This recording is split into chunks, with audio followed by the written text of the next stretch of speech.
Yeah.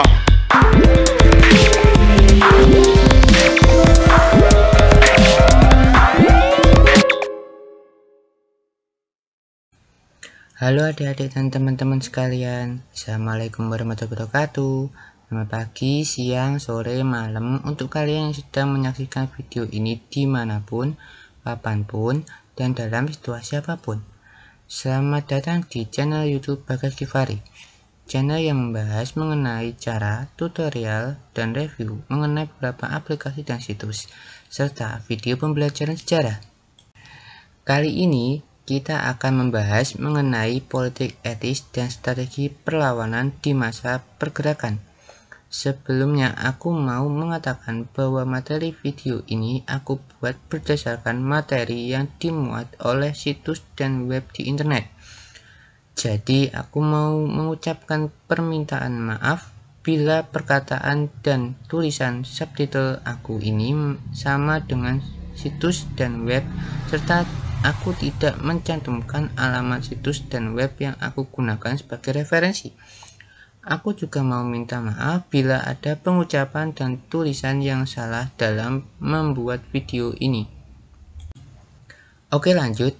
Mengutip perkataan Taufik Abdullah dan Abi Lapian dalam Indonesia dalam Arus Sejarah 6 tahun 2012, hasrat untuk meraih kemajuan bangsa Indonesia muncul ketika banyak pemuda telah mengecap bangku sekolah, baik dalam maupun luar negeri. Selain itu, munculnya surat kabar telah memupuk kesadaran bangsa seluruh lapisan masyarakat Bumi Putra. Kesadaran ini semakin tampak dengan banyaknya organisasi kaum muda yang mengarahkan tujuannya untuk membentuk suatu bangsa dan negara yang merdeka. Dari kutipan tadi menunjukkan bahwa kaum pemuda yang terpelajar mempunyai peranan yang cukup penting bagi kesadaran untuk mencapai kemajuan dalam kehidupan berbangsa. Dalam catatan sejarah dapat diingat bahwa peranan pemuda dan kaum terpelajar tampak jelas terutama setelah politik etis dilaksanakan di Indonesia. Dibukanya program edukasi jelas membuka jalan lahirnya kaum muda terpelajar yang kemudian menggerakkan kesadaran berbangsa, sehingga melahirkan gerakan kebangkitan nasional di Indonesia. Puncaknya adalah terjadinya peristiwa Sumpah Pemuda yang telah meneguhkan 3 pilar kebangsaan dan jati diri keindonesiaan, yaitu tanah air, bangsa, dan bahasa Indonesia. Setelah berhasil menggelorakan Sumpah Pemuda, hampir setiap momen perubahan dan pembaruan di Indonesia tidak pernah lepas dari peran pemuda. Sebut saja peristiwa Proklamasi Indonesia, penumpasan G30S PKI, dan lahirnya Orde Baru, serta gerakan revolusi tahun 1998. Kaum pemuda tampil sebagai pelopor pergerakan. Peranan mereka dapat menentukan kelangsungan kehidupan berbangsa dan bernegara. Tetapi sayangnya dalam kehidupan dewasa ini nilai-nilai kepeloporan kaum muda terpelajar itu tidak sepenuhnya dapat dipahami dan diteladani oleh para remaja, pemuda, dan kaum terpelajar, kecuali sebagian kecil. Mari kita lihat gejala dan kehidupan yang nampak pada remaja dan masyarakat di berbagai daerah dewasa ini. Munculnya perilaku anarkis di kalangan remaja, perkelahian antar pelajar, penyalahgunaan narkoba, dan rapuhnya rasa nasionalisme. Tidak sedikit para remaja kita yang lebih gandrung dengan budaya dan produk luar negeri ketimbang mencintai budaya dan produk negeri sendiri. Juga munculnya etnosentrisme hampir dapat kita jumpai di berbagai daerah. Penggunaan bahasa Indonesia yang mulai rusak, penolakan terhadap seorang pemimpin karena tidak berasal dari suku bangsa yang sama atau karena perbedaan keyakinan, masih merupakan hal yang seringkali dapat kita lihat dari berbagai media, baik cetak maupun elektronik.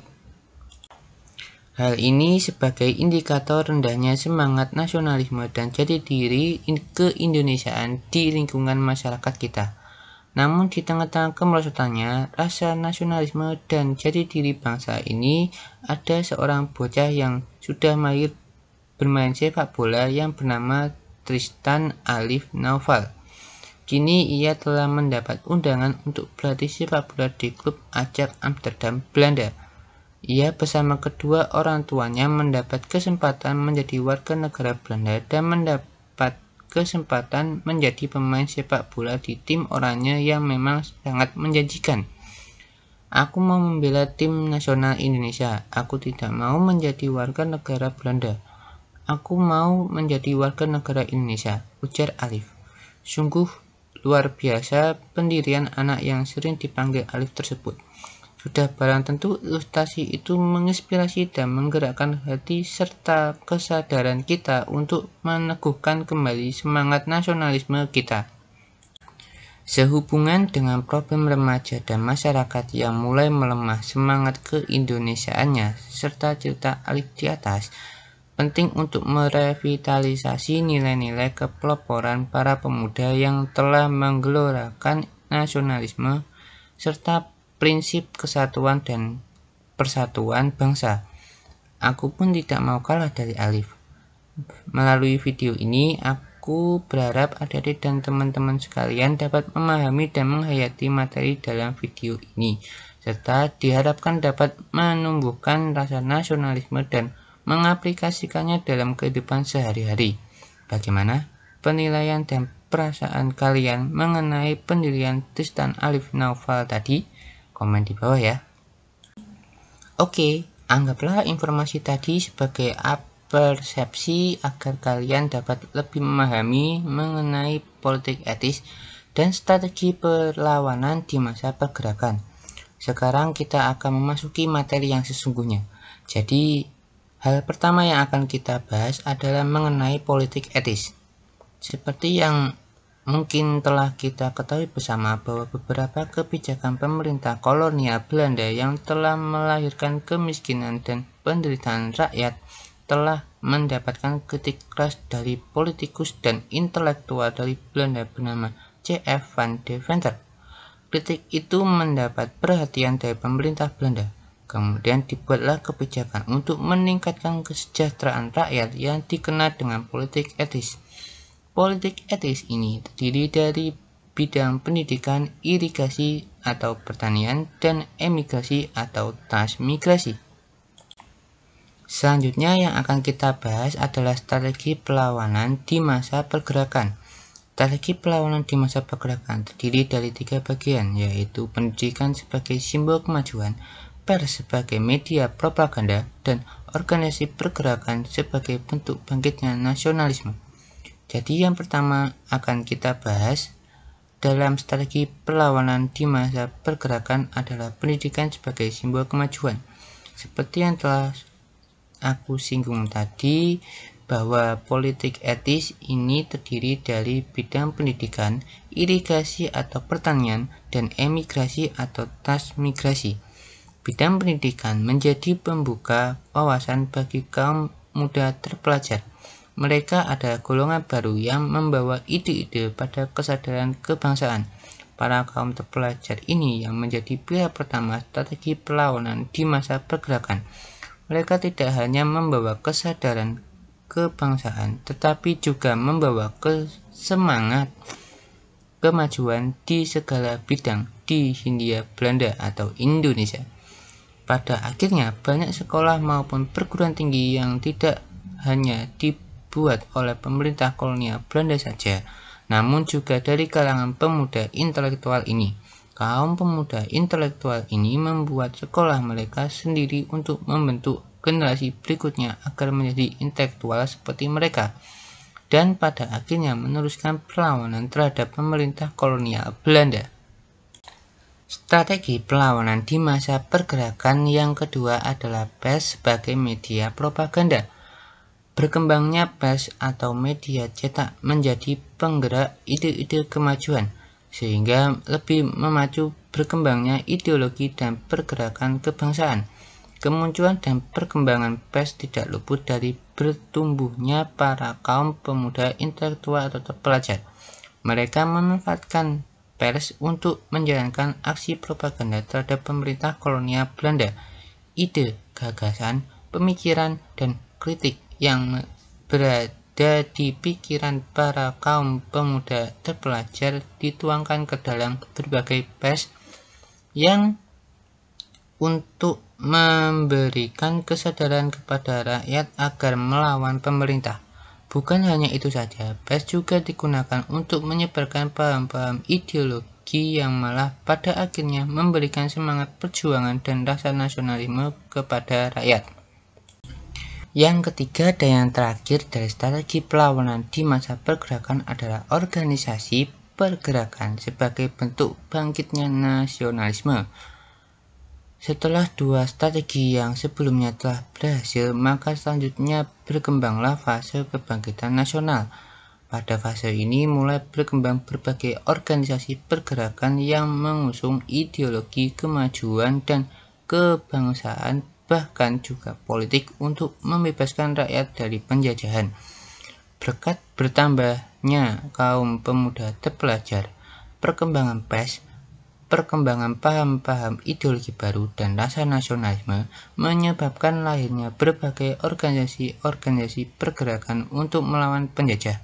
Berbagai organisasi yang berkembang baik yang bercorak keagamaan atau sekuler, bercorak kedaerahan atau nasional, yang kooperatif atau yang non-kooperatif, yang pemuda atau yang wanita, tampaknya belum mampu membentuk persatuan yang kokoh untuk bersama-sama dalam menghadapi penjajah. Mereka masih memikirkan bagaimana organisasinya berkembang. Hal ini menjadi pemikiran yang serius bagi kalangan pemuda untuk mewujudkan gerakan persatuan dan kesatuan di antara berbagai organisasi. Oke, kesimpulan apa yang kalian dapatkan? Saran, kritik, dan pendapat apa yang ingin kalian lontarkan? Pertanyaan apa yang ingin kalian sampaikan? Tulis di kolom komentar ya. Tapi ingat, jangan terlalu frontal bila berpendapat. Selalu jaga etika berbahasa. Jangan seperti organisasi di masa pergerakan yang bersifat radikal. Salah-salah kalian malah kena tempe jelo alias ketangkap tangan oleh pihak polisi Belanda lagi. Tenang, aku tidak akan melaporkan kalian kok. Bagiku, apapun yang kalian tulis di kolom komentar di channel YouTube aku adalah sesuatu yang membangun diriku untuk membangun channel ini. Boleh-boleh saja berpendapat frontal, karena berpendapat itu juga adalah hak segala umat manusia. Tapi bahasanya diperhalus sedikit supaya admin dari channel lain tidak tersinggung. Kalau di channel ini mah bebas sefrontal kalian, karena aku juga tipe orang yang suka kebebasan. Siapa sih orangnya yang suka bila segala kebebasannya dibelenggu terus? Oke, jangan lupa juga subscribe dan like bila kalian suka video-video seperti ini, serta share video ini supaya makin banyak orang yang tahu, makin banyak orang yang memiliki ilmu. Sampai jumpa lagi di video selanjutnya. Goodbye, bye-bye.